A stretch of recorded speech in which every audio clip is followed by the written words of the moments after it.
आज हम लोग फिर से शुरू कर रहे हैं high school complete syllabus part 5 है और ये एमसीक्यूज है बेस्ड ऑन ग्रामर, यानी कि ग्रामर पर बेस्ड है। पहला सेंटेंस है व्हेन सी और ब्रैकेट में है meet you see will love you, यानी कि जब वह आपसे मिलेगी तो वह आपसे प्रेम करेगी, यानी कि जब वह तुमसे मिलेगी तो वह तुमसे प्रेम करेगी। वह जब तुमसे मिलेगी तो वह तुमसे प्रेम करेगी। प्रणाम, नमस्कार, आशीर्वाद। अगर आप हाई स्कूल में हो तो चैनल को सब्सक्राइब कर लो, वीडियो को लाइक और मित्रों में शेयर जरूर कर दो। ये बहुत बेनिफिट मिलेगा इससे, क्योंकि आपका कंप्लीट सिलेबस इस पर चल रहा है। अब यहाँ देखो सेंटेंस जो है, ये मीट का जो ऑप्शन दिया है वह दिया है will meet, is meeting, meets, has met, यानी कि इसमें वर्ब का जो फॉर्म है मीट वो कौन सा लगेगा। तो अब देखो, इसके पहले की 2 वीडियोज अगर आपने देखा है तो उसमें आपने पाया होगा कि कुछ कंडीशनल सेंटेंस होते हैं। कंडीशनल सेंटेंस का मतलब यहाँ जो कंजक्शन लगे होते हैं तो कंजक्शन के साथ कौन सा सेंटेंस होता है, और जो कंजक्शन के बाद यानी कि जो प्रिंसिपल क्लॉज होता है वो किस टेंस में होता है, यानी कि कौन सेंटेंस होता है। तो आपको याद होगा, अगर आपने पढ़ा होगा तो मैंने बताया था when, if, as soon as, as soon as, till, until, until, until में हमेशा याद रखना सिंगल एल रहेगा, अनलेस। अगर इससे जुड़ा हुआ सेंटेंस कोई है तो वह प्रेजेंट इंडेफिनिट में रहेगा। यदि प्रिंसिपल क्लॉज फ्यूचर इंडेफिनिट में है तो हमेशा याद रखना।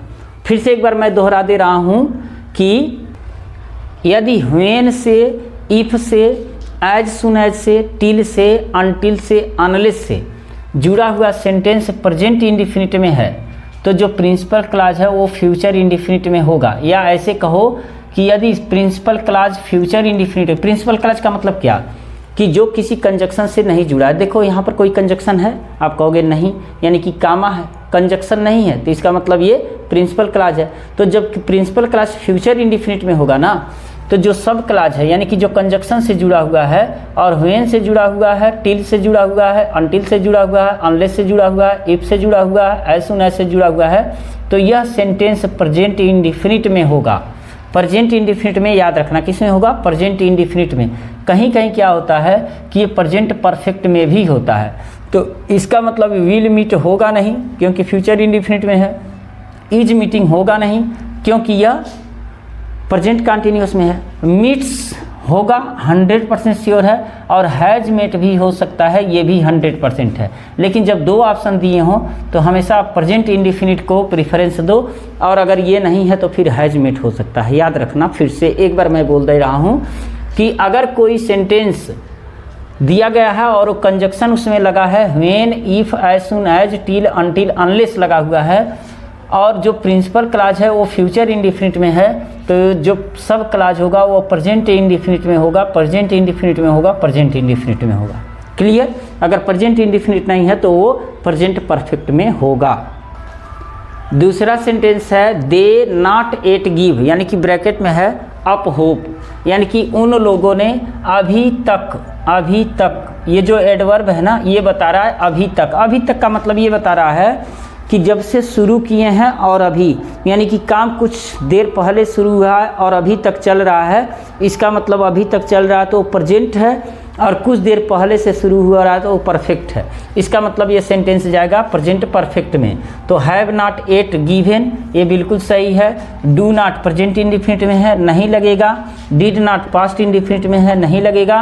एम नॉट प्रेजेंट कंटिन्यूअस में नहीं लगेगा, तो इसका मतलब ये सही है। ठीक है?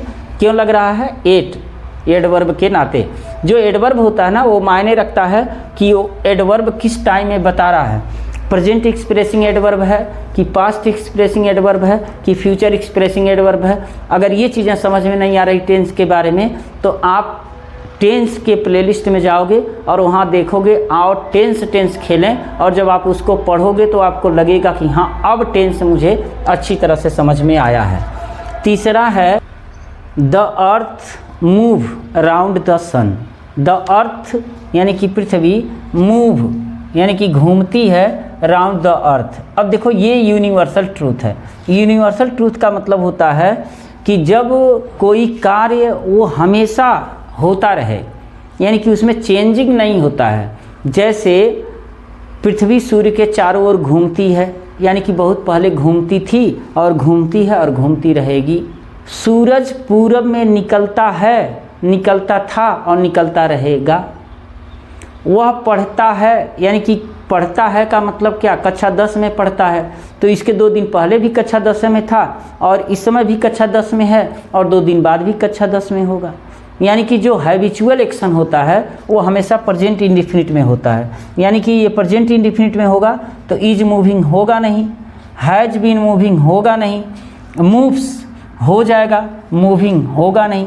मूव्स क्यों हो जाएगा, द अर्थ एक ही है, इसलिए प्रेजेंट इंडेफिनिट में सिंगुलर सब्जेक्ट के साथ सिंगुलर वर्ब का प्रयोग किया जाता है। तो बिल्कुल सही है सी वाला।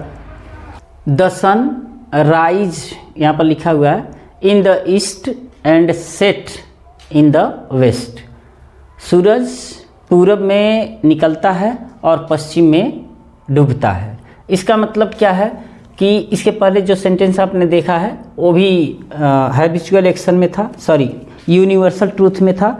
मैंने हैबिचुअल एक्शन उसको बता दिया है, तो ये यूनिवर्सल ट्रूथ है। यूनिवर्सल ट्रूथ का मतलब होता है जो सार्वभौमिक सत्य होता है हमेशा एक जैसे रहता है। यानी कि सूरज पहले भी पूरब में उगता था, अब भी उगता है और फिर उगता रहेगा। तो इसका मतलब है कि ये प्रेजेंट इंडेफिनिट में होना चाहिए। तो ये देखो ये प्रेजेंट इंडेफिनिट में क्या, कॉन्टिन्यूअस में भी नहीं है क्योंकि इसके साथ इज नहीं लगा हुआ है, तो ये गलत हो गया। Rises present indefinite, sets present indefinite, ये सही है। और राइजिंग और सेटिंग ये गलत है। और डी ऑप्शन मैंने लिख नहीं पाया है, शायद मैं भूल गया हूँ क्या, तो नहीं यहाँ पर है हैज़ बीन राइजिंग और हैज़ बीन सेटिंग। तो इसका मतलब है कि ये प्रेजेंट परफेक्ट में है, तो ये भी गलत है। प्रेजेंट इंडेफिनिट बिल्कुल सही है, ऑप्शन बी सही है। राधा सफ़र यानी कि पीड़ित है फ्रॉम मलेरिया, मलेरिया से, सिंस डे बिफोर स्टरडे, यानी कि Radha suffer from malaria since day before yesterday. यानी कि यहाँ पर देखो, यहाँ पर जब सिंस लगा रहेगा ना, सिंस या फार लगा रहेगा प्लस यहाँ टाइम दिया रहेगा, तो इसका मतलब है कि ये प्रेजेंट परफेक्ट कंटिन्यूअस ही है, दूसरा कोई टेंस नहीं हो सकता।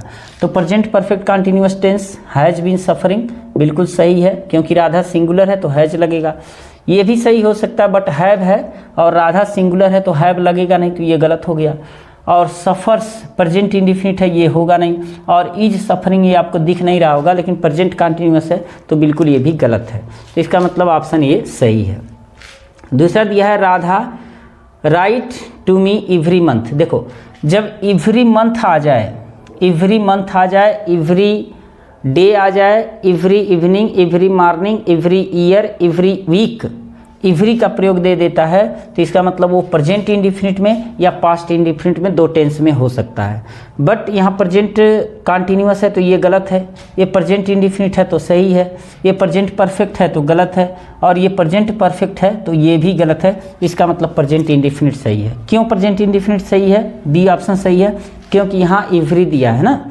तो जब every day, every week, every month, every year, every morning, every good afternoon या एवरी डस्क ऐसे दे देता है एवरी करके, तो प्रेजेंट इंडेफिनिट में यूज होता है। 7वां है where he to study in evening, in the evening, यानी कि शाम को, शाम को यानी कि शाम की बात हो रही है, तो ये प्रेजेंट टेंस को बता रहा है। तो प्रेजेंट टेंस ये पास्ट में है और ये प्रेजेंट परफेक्ट में है, ये प्रेजेंट में है और ये भी प्रेजेंट में है।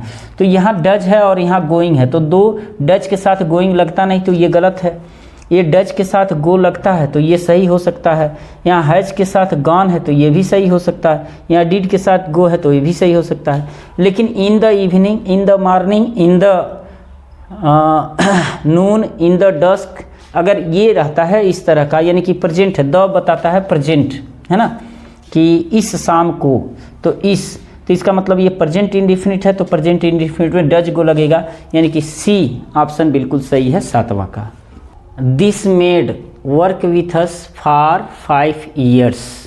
अगर इस सेंटेंस को आप देखोगे तो यहाँ देखो फार लगा हुआ है, इसके पहले कई बार आया है, फार या सिंस लगेगा और इसके बाद टाइमिंग रहेगा, कुछ भी टाइम रहे, फॉर 2 days ही रहे, 2 hours ही रहे, या 5 years या 5 डे रहे, या 10 years रहे, कुछ भी टाइम रहे, सिंस और फार रहे उसके पहले, है ना। तो इसका मतलब है कि ये प्रेजेंट परफेक्ट कॉन्टीन्यूअस टेंस को आइडेंटिफाई कर रहा है। तो प्रेजेंट परफेक्ट कॉन्टीन्यूअस है तो प्रेजेंट इंडेफिनिट है, तो ये गलत हो गया। ये प्रेजेंट परफेक्ट कॉन्टीन्यूअस है तो ये सही है। और दिस मेड यानी कि यह नौकरानी है, सिंगुलर है तो हैज का प्रयोग होगा। इज वर्किंग लगेगा नहीं क्योंकि प्रेजेंट कॉन्टीन्यूअस है, और डज वर्क लगेगा नहीं क्योंकि प्रेजेंट इंडेफिनिट है, और प्रेजेंट इंडेफिनिट में डज वर्क तो लगेगा नहीं। इसका मतलब ऑप्शन डी सही है। माई फ्रेंड एक ही है ना, तो my friend by A cycle 1 month एगो, मेरा मित्र 1 महीने पहले एक साइकिल, तो 1 महीने पहले है ना, तो 1 month एगो यानी कि ये बता रहा है कि ये पास्ट में जाएगा, 1 महीने पहले की बात है, तो 1 महीने पहले पास्ट में जाएगा, तो बाट पास्ट इंडेफिनिट सही है। हैज बाट प्रेजेंट परफेक्ट है तो ये गलत है। Has been buying present perfect continuous है, गलत है। और had been buying present perfect continuous tense है तो ये भी गलत है, क्योंकि पास्ट परफेक्ट कॉन्टीन्यूअस टेंस है तो ये भी गलत है, क्योंकि पास्ट परफेक्ट कॉन्टीन्यूअस टेंस में भी टाइम चाहिए और सिंस और फार के साथ चाहिए, तो इसका मतलब ये गलत है। पास्ट इंडेफिनिट ये वाला सही है। माई फ्रेंड यानी कि मेरे मित्र ने 1 महीने पहले एक साइकिल खरीदा। राधा लिव फॉर जम्मू स्टरडे यानी कि राधा लिव फॉर मतलब होता है गो, है ना, गो माने होता है जाना, तो राधा कल जम्मू गई। कल की बात है, कल का मतलब पास्ट है, तो पास्ट का मतलब प्रेजेंट है, ये लिव्स होगा नहीं। इज लिविंग प्रेजेंट कॉन्टीन्यूअस होगा नहीं। Has been living present perfect continuous होगा नहीं। ये पास्ट इंडेफिनिट है तो इसका मतलब ये सही है डी।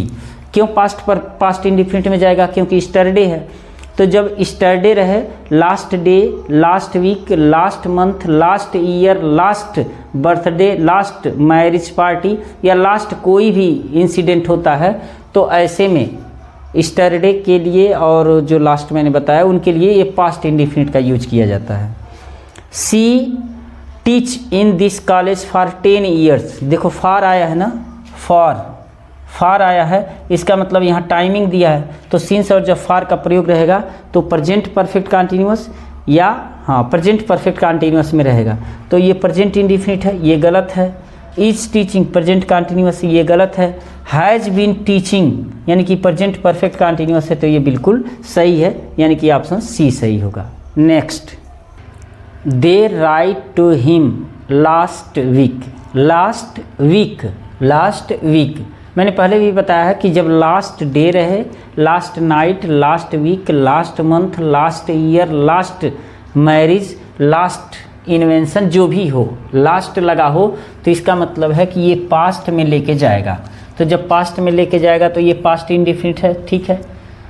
हैव बीन ये प्रेजेंट है, गलत है। हैड बीन ये पास्ट परफेक्ट कॉन्टीन्यूअस है, क्योंकि टाइम नहीं दिया तो ये गलत है। रिटेन ये वर्ब का थर्ड फॉर्म है जो किसी टेंस में नहीं है, यानी कि हैड रहता तो सही रहता है, तो इसका मतलब last week, last month, last year, last day, last night है, तो पास्ट इंडेफिनिट में तो ये बिल्कुल सही है। Rohit weak in English in beginning, देखो ये कह रहा है कि ना कि जो रोहित है वह कमज़ोर, अब इंग्लिश में इन बिगनिंग शुरुआत में, इस समय नहीं, यानी कि पहले की बात हो रही है, शुरुआत में, इन बिगनिंग शुरुआत में वो क्या था, कमज़ोर था। जो बी है ना, इस बी का मतलब क्या होता है? बी का मतलब होता है is, am, are, was, were, being, been, यानी कि बेस फार्म जो होता है वो बी होता है, तो बी के इतने फार्म होते हैं, उसी में से एक दिया है। तो शुरुआत में ना, यानी कि पास्ट में, तो बीइंग होगा नहीं, यानी कि बीन होगा नहीं। वह शुरुआत में तब था, अब नहीं है। और हैड बीन रहेगा कब? जब कोई वर्ब का हैज़ बीन का मतलब पास्ट में, और ये प्रेजेंट में है तो होगा नहीं, इसका मतलब कि वाज सी सही है, ठीक है। नेक्स्ट है द पब्लिक यानी कि जनता ने उन्हें out of the recent election, यानी कि उन्हें हाल ही के इलेक्शन में, यानी कि जो इलेक्शन है वो हाल ही का इलेक्शन है, फिर भी वो बीता हुआ इलेक्शन है ना, तो जब बीता हुआ इलेक्शन है तो इसका मतलब पास्ट में जाएगा, तो वेयर वेटिंग, और पास्ट में जाएगा यानी कि पास्ट इंडिफिनिट में जाएगा। तो वी आर वेटिंग, दे रहे थे का मतलब उस समय की बात नहीं है। रिसेंट इलेक्शन का मतलब कि उस इलेक्शन में जो बीत गया उसकी बात है, तो कंटिन्यूस में होगा नहीं। हैव बीन वोटिंग होगा नहीं, क्योंकि इसमें टाइम दिया नहीं है सिंस फॉर का प्रयोग। वोटेड पास्ट इंडिफिनिट सही है, हैव वोटेड एक प्रेजेंट में है तो बिल्कुल होगा ही नहीं, यानी कि जनता ने हाल ही में उन्हें वोट से बाहर कर दिया, यानी कि वोट नहीं दिया। ठीक है, नेक्स्ट है I write a letter when he knocked at the door. देखो व्हेन जब लगा रहेगा ना, और व्हेन के साथ यहाँ पर पास्ट इंडिफिनिट रहेगा तो पहला सेंटेंस पास्ट कंटिन्यूअस रहेगा, हमेशा याद रखना।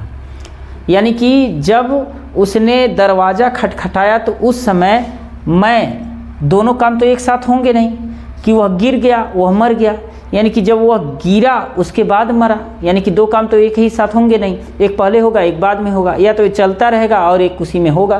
तो इसका मतलब कि व्हेन के पहले जो सेंटेंस है ये पास्ट कंटिन्यूअस में रहेगा, अगर व्हेन के बाद वाला सेंटेंस पास्ट इंडिफिनिट में है तो इसका मतलब पास्ट कंटिन्यूअस ए होगा नहीं, हैड राइटिंग होगा नहीं, हैव बीन हैव रिटन होगा नहीं, वाज राइटिंग बिल्कुल सही है, यानी कि डी ऑप्शन सही है। They bath in the river when it was raining.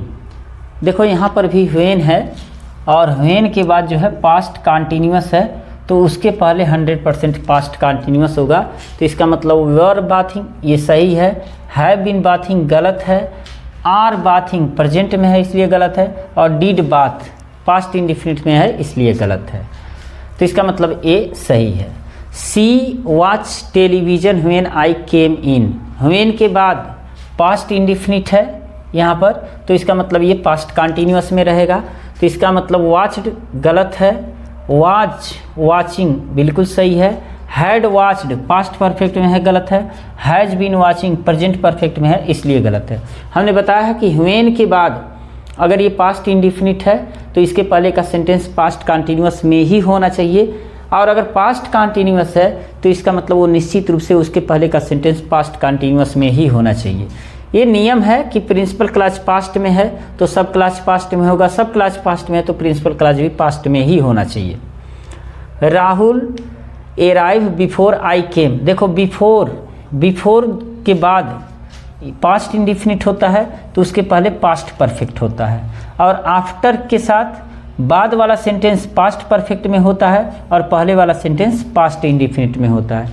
तो बिफोर के साथ जब भी सेंटेंस जुड़ा रहेगा तो एक पास्ट परफेक्ट में रहेगा, एक पास्ट इंडिफिनिट में रहेगा, एक पास्ट इंडिफिनिट में रहेगा, दूसरा पास्ट परफेक्ट में रहेगा, यानी कि पास्ट इंडिफिनिट और पास्ट परफेक्ट का कॉम्बिनेशन बिफोर और आफ्टर के साथ हमेशा चलता रहता है, याद रखना। तो ये पास्ट इंडिफिनिट है तो इस पास्ट परफेक्ट में होना चाहिए, तो ये पास्ट कंटिन्यूअस है गलत है, ये प्रेजेंट कंटिन्यूअस है गलत है, ये पास्ट परफेक्ट है सही है, ये पास्ट कंटिन्यूअस है गलत है, यानी कि सी ऑप्शन बिल्कुल सही है। 19वां है she arrive there only last night.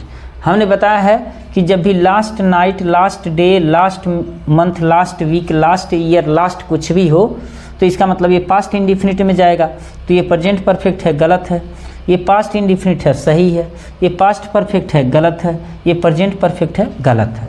तो मुझे लग रहा है कि ये चीज़ें आपको अच्छी तरह से समझ में आई होंगी, और हाई स्कूल में हैं तो इतना मेहनत तो करना पड़ेगा, और फिर नेक्स्ट वीडियो MCQs पर आती रहेंगी, छोटा छोटा वीडियो रहेगा, हम लोग सही से पढ़ पाएंगे और ज़्यादा बोर्डम भी फील नहीं होगा। तो उम्मीद कर रहा हूँ वीडियो आपको पसंद आई होगी, और चैनल पर नए हैं तो चैनल को सब्सक्राइब, वीडियो को लाइक और मित्रों में शेयर जरूर कर दीजिए। मिलते हैं नेक्स्ट सेशन में, प्रणाम।